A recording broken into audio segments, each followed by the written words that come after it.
1. Spouse and I are at the airport at sunrise, attempting to check in. We arrived 3 hours early for the international flight, which turned out to be a very good idea. There are dozens of other passengers attempting to do the same, and only a single clerk for 2 different airlines, for both normal and priority passengers. I feel bad for the clerk, as many of the passengers are getting more irate by the minute, and she has no relief or support. After roughly an hour in the check-in line, spouse and I have about a half dozen people in front of us, at least 4 dozen people behind us in the normal line, and 5 people in the priority line. We normal passengers have to wait for each and every passenger to be checked in before we can have our line move. But there is only a single clerk for both lines. Around this time is when a second clerk arrives to help with the check-in. The first clerk shot an annoyed look at the second, as the second logs into her workstation at the designated priority check-in station. At least we have multiple clerks to help get people checked in for their flights. After a few passengers are checked in by Clerk 2, we see a large lady with presumably her husband and 2 children, ages around 9 and 12. By the time Karen arrives at the counter, spouse and I have only a single dude in front of us, while the family is being checked in at the normal passenger counter.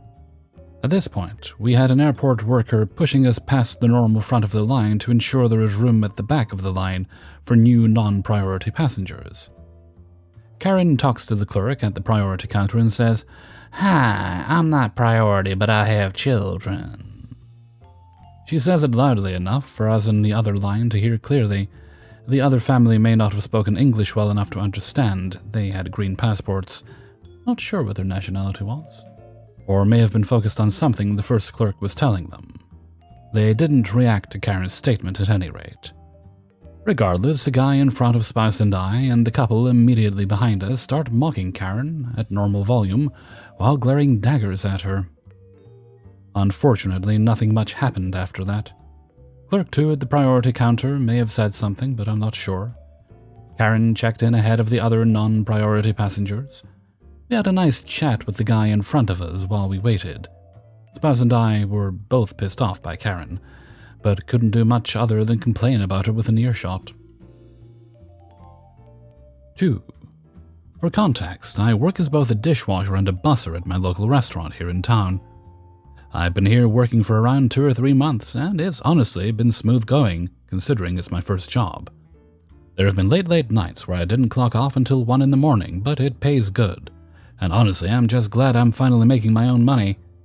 So about a month or 2 ago, our management hired a new busser, Kevin. Kevin seemed to be a nice guy at first, young guy, about 26, 27. I had introduced myself to him on his first day on the clock. But while I was working my night shifts, dishwasher, I noticed that the bus bins were just literally filled with leftover paper, kids' menus, napkins, bar glasses, and even half-eaten food. It's required as a busser to clear all dishes of food and paper, and take the bar glasses to the bar, since they have their own small dishwasher, and it helps out the dishwashers. Me thinking that the waitresses are just dumping all the shit in the bus bins, I didn't think much of Kevin being the one doing it. But one night, as I was walking out to go check my garbages, I see Kevin bussing a table.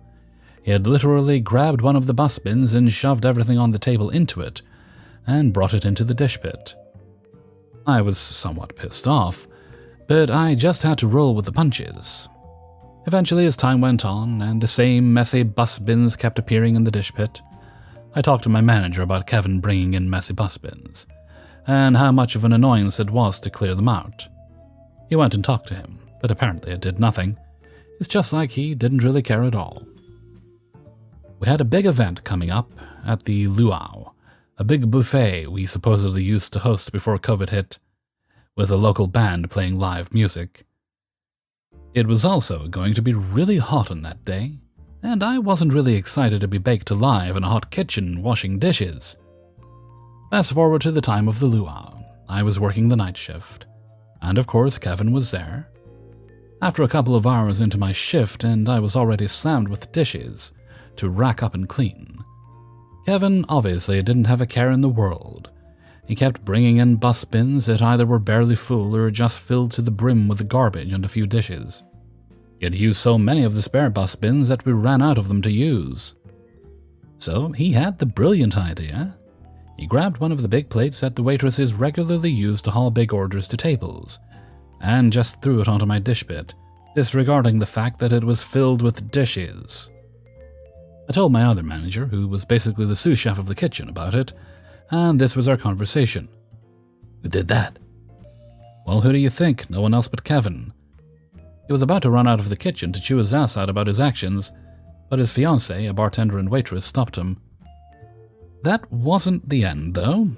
I got the guts to confront him about the issue. Dude, you really need to start clearing your dishes off before you bring them in here. I'm trying my best here. After hearing that, and after he walked out, I was cackling like a witch. Fast forward about 2 or 3 weeks. I was just clocking in, and my busser buddy, who also goes to the same school as me, had this conversation with me. Were you in the kitchen last night? No, why? Oh, so you didn't hear that Kevin got fired? I was ecstatic about this news. Wait, really? Yeah, apparently he got in the dishwasher's way, started an argument with him. Then the sous chef stepped in and it got heated real quick.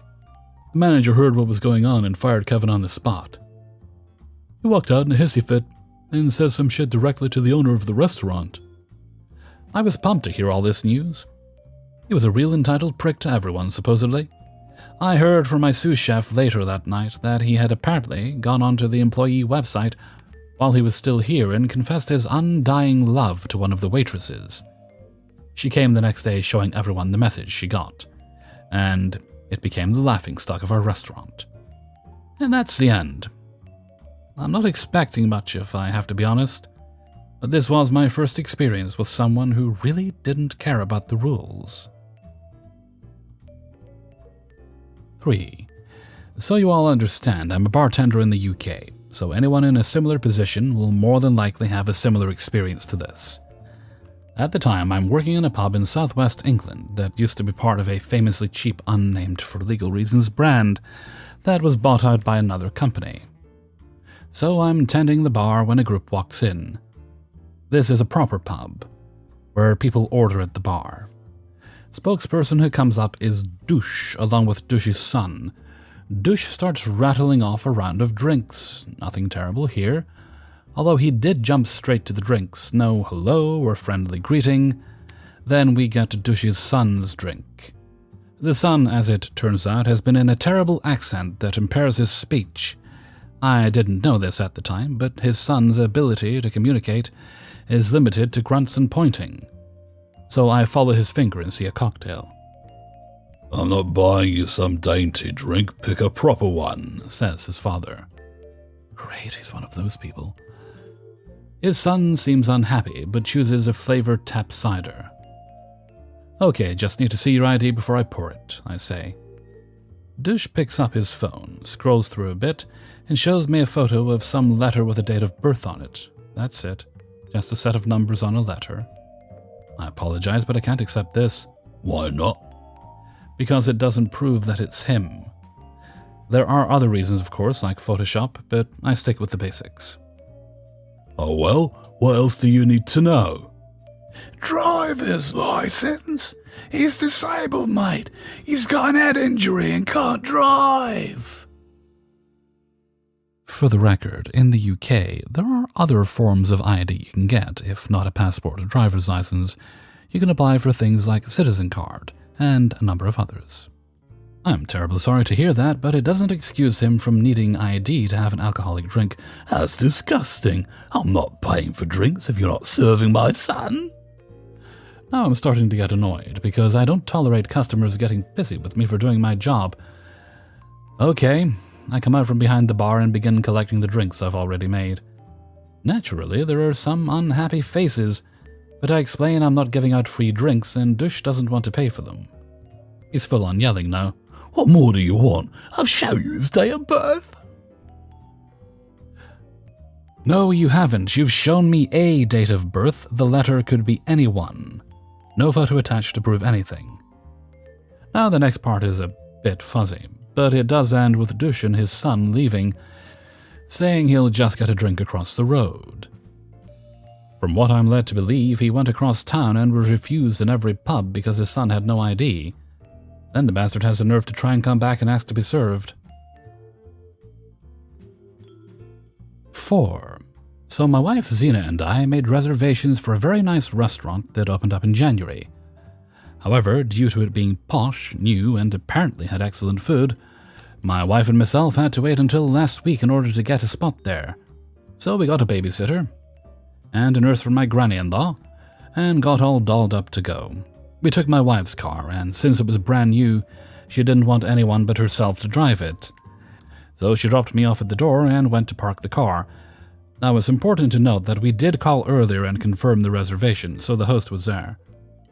Now, I'm well dressed up, a nice suit, nice haircut, clean shaven, and nice shoes, looking like a man of culture, and not as the tradesman I normally am. I guess at this point I should mention that I'm not fully white. I'm Irish-American on my dad's side, but more importantly, I'm also half Cuban that comes from my mom's side. While I do mostly look like my father, I have darker skin, brown eyes, and black hair like my mother's side of the family. From the way the host looked at me, I just knew this was going to be a problem. He had the face of a man that was witnessing a dog taking a dump on the carpet, and scrunched his nose like he was smelling its crap. I was thinking I should wait for my wife, since the reservation was under both of our names, but he spoke first. "Can I help you?" His tone clearly stated that he didn't even want to look at me. I pretend not to notice. "Yes, there's a reservation under Phil and Zena." He looked at the list and was clearly not really reading it. "No, I don't see your names here." Now, I experienced this sort of crap my entire life, so I tried to remain as polite and professional as possible. Check again. My wife called and confirmed the reservation. He checks again, shaking his head. "No, there's no one under that name. Perhaps you and your wife are at the wrong restaurant." Yes, I knew arguing with this guy was going to get me nowhere, so I just wished him a good evening, turned around, and walked right outside. Zena was just about to enter the building as I was coming out. "What's the matter?" So I explained about how racism was being a pain again, and she sighed. "What do you want to do?" "Well, we got the reservation, and a night to ourselves. I want to try the food here, and I refuse to let that snot get in the way of that. So you go in, confirm the reservation, and then I'll come in." I hate to say it, but it's a tactic we had to use in the past in order to get into restaurants. I should mention my wife is white, hence why we did this. Most cases, it's just the host that gives us the problems. If it's the service as a whole, we would leave and leave a poor review. Still, it's fun in a way. It's still fun to see me wifey go in, get us our table, and then me walking in to sit with her. The host looked like he swallowed something really sour as I sat across from my wife. I half expected him to say something, but he just turned his head away. The service was lovely, the waiter we had was polite and quick, and the food was wonderful. But every so often, the entitled host would look over at us and just frown. I saw him turn away 2 more couples that weren't up to his standards. Well, our evening was still wonderful. Despite the nasty looks we got, we still enjoyed our food. Of course, my wife called the owners and let them know what the host did and tried to do to us. She let the owners know that she will not tolerate such intolerance from a man that was turning away business. She added that such a host would eventually cause the restaurant to get a terrible reputation, and they would get into a lot of trouble over it. Well, 1 week later, I was talking to some neighbors and found out that the entitled host was no longer working there. Rumor has it that he turned away over 200 customers, not sure if it was true or not, and got fired over this. They hired someone that was much nicer, though Zena and I wouldn't find out until November when we go back again. Still, it's not the first time, nor the last time, that this will happen to me. Yet it's still nice to see racist people like that getting wrecked in the end. 5. This story is from when I was a security chief used to fill in extra coverage at various sites. I'm one of the guys that can send anywhere, and during this time, I fill in shifts at some 60 different projects. But first, the usual disclaimers: dogs are not allowed in the dog park. People are not allowed in the dog park. The fence is electrified and highly dangerous. The dog park will not harm you. The background. This night I'm scheduled to work at an interstate bus depot and train station. At a certain point in the evening, we lock down the building. Only folks with tickets for travel are allowed in until the ticket windows open in the morning. One of the reasons for this is a nearby homeless shelter and the amount of crazy going on in this neighborhood at night. We want to keep our guests safe and sound. This night, one couple is particularly helpful with keeping the place secure and helping our travelers, and I cannot even begin to tell you how much better my night goes because of their help. It is one of the better nights I've ever spent at this site. In the morning, after the doors are locked again and the ticket window is open, it is my job to begin the pre-board screening of one of the routes. They randomly choose a different route or two for me to screen each morning. As there are some 5 routes all leaving in short order of each other in every direction possible. As I start with each traveler, I explain that there are things that are not allowed on the bus, but if they have a checked bag, can be allowed in that bag, as it is not accessible to the traveler during the trip. Technically, there are things that aren't allowed below in checked bags either, but since I do not screen any checked luggage, what I don't know won't hurt them. So I always invite them to place in their checked luggage, if they have one, anything that I should not be seeing. It always surprises me how many things I still have to either confiscate or get folks to put in their checked bag during the screening. Almost no one really takes me up on hiding their contraband before we get down to business. First we wand and account for metal to make sure no weapons are going on. Next we go through all of their non-checked bags, purses, luggage, and backpacks, until I am satisfied that there is nothing that shouldn't be allowed. Aside, the most unexpected thing I ever found during those checks was a container of the nastiest pepper spray ever made in the innocent and delicate hands of a very young Amish girl, traveling alone from outside of our major city to an even bigger city several states away. I couldn't even allow this in checked luggage because if it broke or dispensed during the trip, it would cause harm to the passengers. But I really hated leaving her undefended for her trip. Back to the story. My helpful couple is in the group being screened this morning. They place a pocket knife and a few other things in their checked bag and we proceed. When they open the third bag, my heart sinks into my stomach. A very distinctive smell of a very controlled substance that is not legal in our location, but which is sometimes medicinally available elsewhere, roils out of that bag, and I know there is a very good chance that they will not be allowed on their bus and will instead meet our local police force in a way that will be more than just a little inconvenient to their lives. As I see it, the camera is watching me see it. I will have no choice. And normally I wouldn't care. Don't do the crime if you can't do the time. In fact, this can be a big get, and I can see them honoring me for catching and stopping them, and maybe even getting a bonus or reward. Such things are not unheard of. But I cannot overstate just how big a help they had been the night before. I again invite them to put anything they do not want me to check or see in their checked bag. They act as if they have no idea what I'm talking about. And so we proceed through the bag. We've gone through all of it per normal and are down to a small smelly makeup bag that the woman hesitates to open for me. I catch her eye and say directly, "If that bag contains what I'm smelling right now and I see it, you will not be making your trip today and will have complications. If there is anything you do not want me to see, you need to put it in your checked bag right now for the rest of the trip." Finally, the light goes on for her, and she quickly stows it in her checked bag. I complete their inspection and thank them again for all their help the night before. Hey everybody, Hellfreezer here, and thank you very much for listening to Idiots in the Wild, episode 74. And thank you very much to everybody who allowed me to use their stories and sent in stories for use in this video. If you enjoyed the video, then please do share it around with your friends and family, and hit that thumbs up button before you leave. Also, feel free to take a look in the description there. There's some good clicky links to Hellfreezer related stuff and also to the stories used in the video you might enjoy. Alright, let's see. Let's move right along to Hellfreezer's question of the day. And today's question is, best kind of cookie? For me, it is a large, soft, the kind of soft cookies, which are the best kind in general, with chunks of white chocolate in it and raspberry. I've had various different ones over the years. They're all usually good. The best ones I ever got were sold in Marks and Spencer's. It was actually a Marks and Spencer's petrol station or a gas station. And they had a little food store in there.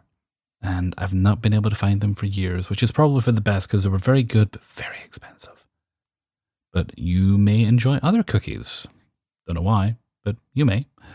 And do let me know what some of your favorites are in a comment below. Or do you like to make your own cookies? Because oftentimes the best baked goods are the homemade ones. Not done that for a while, although I did make a lasagna earlier, and technically I baked it in the oven. But it's not a cookie. It's a lasagna. Okay, and with that, I'm going to head off for now. So until next time, thank you very much for listening, and take very good care of yourselves.